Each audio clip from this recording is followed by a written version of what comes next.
أنفسهم يتلو عليهم آياته ويزكيهم ويعلمهم الكتاب والحكمة وإن كانوا من قبل لفي ضلال مبين.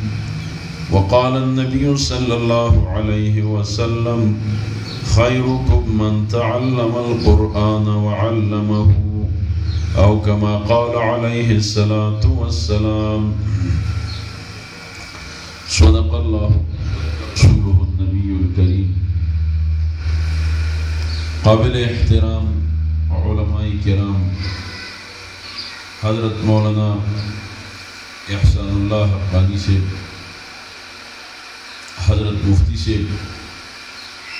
اور قابل احترام حاضر مسلمانان روحو او دغه مدرسه کی حیا او فرده کی ناستی بیبیانی د جمعې مبارک ورځ ده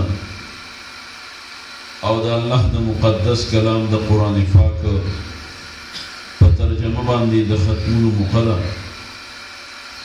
هغه موقع مبارکه موقع باندې مونږ او تاسو دې مجلس کې حاضر شوي یو. داسې مجالسو کې حاضري دا د مسلمانانو دپاره د ډېر لوی خیر او د سعادت خبرې. حضرت مولانا احسان الله حقانی سے دا ختم دا تقریب دی جنکو تا دا سیسان لحب کولیش، خو لیکن دا ډېر لوی د سعادت موقعی نو په هغه خیر او سعادت کې مونږ او تاسو د ځان سره شریک کړو. دا مونږ او تاسو باندې عظیم احسان دی. محترمو مسلمانانو، د دواړو جهانو د سردار د جناب رسول الله صلی الله علیه وسلم د نبوت د ژوند او د زندګۍ آغاز او ابتدا دا د قرآن د زده کړې نه شوې ده. حضور مبارک غار حرا ته حضرت جبریل ورته راځي او ورته وایي اقرأ لوستل کوه ای د الله پیغمبره. هغه وایي ما له خو لیکل او لوستل نه راځي. بیا ورته وایي په درېیم ځل باندې چې ورته ووایي نو بیا حضور مبارک چې کوم دی لیکل دا لوستل چې کوم دی نبی علیه الصلاة والسلام شروع کړ. نو معلم اول دی الله جل جلاله دی او متعلم او زده کړه کوونکی د قرآن دا رسول الله مبارک. حضرت جبریل علیه السلام د زده کړې او د تعلیم دپاره یو واسطه ده.